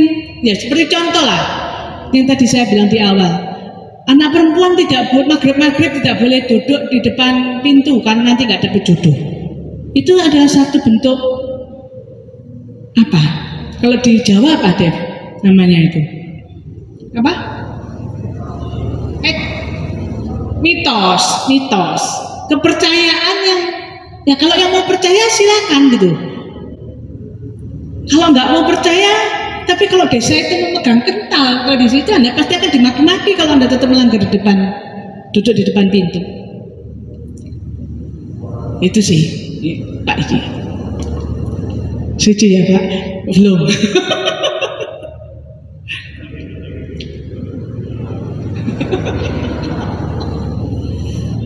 Ya, ada lagi. Sudah?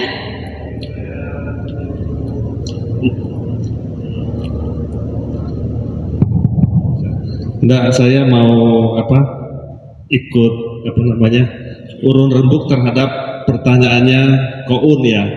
Koun kan tadi pertanyaannya bisnis atau minjemi orang uang? Ya betul Koun ya. Mana yang lebih baik, bisnis atau minjemin orang uang? Nah, sesungguhnya begini, ini saya menambahkan, CMM tadi sudah betul, cuman saya menambahkan meminjamin uang itu kan begini, kita ini kan juga minjami uang ke negara kalau kita beli obligasi negara, kan begitu ya. Kita juga minjami uang ke obligasi perusahaan, kan contohnya begitu ya. Tapi kalau yang dimaksud adalah minjami orang dengan bunga yang tinggi, itu tidak baik. Lebih bagus bisnis. Misalkan tas, Syahrini bawa tas 1,8 miliar, memangnya modalnya piro, gitu ya. Itu tidak ada masalah. Kita jual barang tidak ada masalah. Mau untung berapa, asalkan yang beli masih merasa itu wajar, it's okay. Nah, tapi yang sering terjadi di umat maupun masyarakat Indonesia itu adalah satu, masalah kena pinjaman online dengan bunga tinggi. Dua, kena investasi bodong. Jadi merasa ada yang nawar ini, lisi bank deposito cuman piro kok lagi? Berapa? 2% di BCA mungkin, kalau 5% di bank swasta lainnya, kan gitu ya, let's say begitu ya. Tapi ada orang investasi bisa kasih 20% setahun. Nah, ini yang berbahaya, karena saya banyak melihat orang-orang yang masa-masa pensiun gitu ya, punya uang sekian ratus juta atau sekian miliar, dia berpikir, wah saya masukin investasi itu deh, karena sebulan bisa dapat sekian, aku nggak usah kerja. Nah, ini yang bahaya. Jadi kalau kita sekarang kondisinya punya uang, ya lebih bagus nggak usah pinjami orang, apalagi kenakan bunga. Kita tabung aja ke yang benar, deposito di bank UOB atau di koperasi Vihara, misalkan gitu ya. Yang khawatir itu yang ini, keterlibatan kita di dalam pinjol sebagai konsumennya, atau Yuchen terpengaruh dengan investasi bodong sehingga itu merugikan kita. Nah, ini yang sangat di Indonesia itu ratusan triliun investasi bodong. Judi online sehari lebih dari 1 triliun judi online. Nah, ini perputaran uang yang luar biasa besar, tapi dengan cara yang tidak benar. Coba Bapak Ibu lihat kalangan masyarakat bawah pun judi online, kan gitu. Hal-hal seperti itu aspek, kan kita sukses ini kan ada beberapa aspek nih, keberhasilan keluarga, salah satunya keuangan. Nah, ini jangan sampai kita di masa usia yang harusnya kita menikmati hasil jerih payah kita, malah kita terjebak di dalam karena tergiur dengan bunganya itu. Nah, itu sedikit masukan dari saya. Tapi lebih lengkapnya tentu besok topiknya tentang ini, mata pencaharian benar. Demikian, terima kasih Bu. Nah, ya, jadi besok itu bagi teman-teman yang punya kripto, punya apalagi itu besok bisa ditanyakan apa? Model-model begitulah, saham, reksadana itu bisa ditanyakan gitu ya. Boleh enggak gitu ya, karena bisa ada mata pencaharian yang benar. Itu cuman balik lagi bahwa apapun itu gitu, bahwa yang namanya pikiran, ucapan dan perbuatan itu menjadi landasan dari semua apa yang kita lakukan gitu. Jadi dengan memiliki nanti yang sudah namanya pandangan, pikiran, dengan adanya landasan ucapan, perbuatan, mata pencaharian, kemudian nanti juga akan dijelaskan bagaimana ada upaya konsentrasi yang benar gitu ya. Akhirnya harapan saya kita semua akan bertumbuh menjadi lebih baik, berkembang menjadi umat Buddha yang bisa melaksanakan sila dengan baik, dan yang pasti kita harus bisa membahagiakan diri kita sendiri dulu, baru kita bisa memberikan kepada orang lain. Anda jangan salah loh, bahwa kemarin saya ada pertanyaan sebelum saya akhiri, Bu, kalau gitu Dewi Kwan itu salah dong memiliki empati yang berlebihan kepada orang lain. Ada yang melakukan pertanyaan kepada saya begitu. Menurut bapak-bapak, ibu-ibu di sini gimana?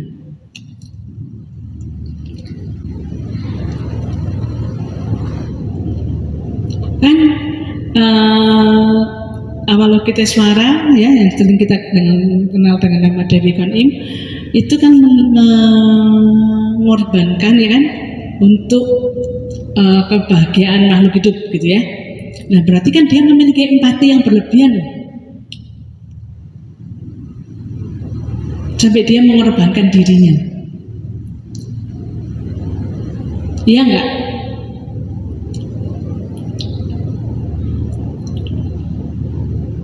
Ya enggak? Pak Iki langsung dengan enggak. Kenapa? Karena Mak Kwan Im sudah membahagiakan dirinya. Bagi dia, dengan dia memancarkan cinta kasih menolong makhluk hidup, itu adalah kebahagiaan dirinya. Nah, kalau Anda sudah bisa memiliki tekad seperti Mak Kwan Im, nggak masalah Anda memiliki empati yang tinggi. Kenapa? Karena sudah selesai dengan dirinya, sudah bisa menyeimbangkan dengan dirinya. Yang menjadi persoalan adalah ketika Anda membantu saya, kemudian Anda ngomel, aduh capek aku bantu Meme ini, kok gak selesai sih dibantu. Itu menjadi persoalan buat diri Anda. Jadi cintai diri Anda, kembangkan diri Anda dengan baik. Kalau sudah Anda bisa membagi kebahagiaan Anda untuk orang lain, itu sangat luar biasa. Terima kasih, mohon maaf apabila saya ada salah-salah kata. Sampai ketemu di kesempatan yang akan datang. Terima kasih, Namo Buddhaya.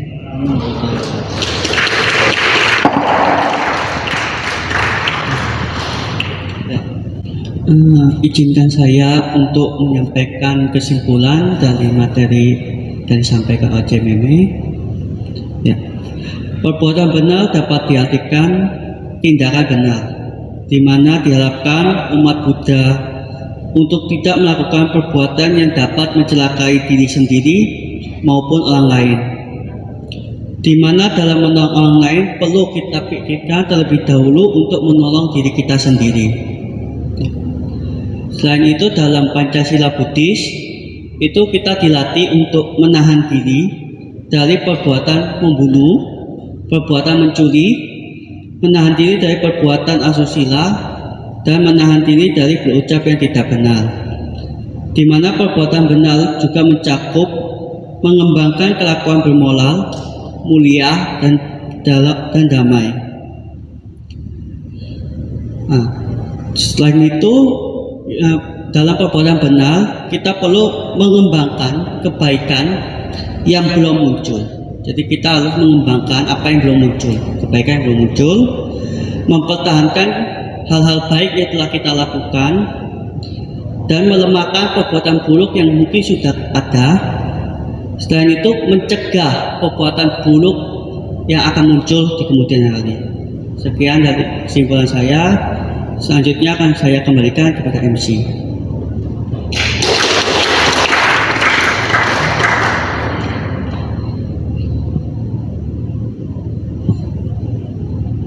Ya, tak terasa sudah selesai sesinya malam ini. Ya, saya berharap semua dari kita bisa belajar banyak dari sesi perbuatan benar yang sudah disampaikan oleh Ibu Juliati.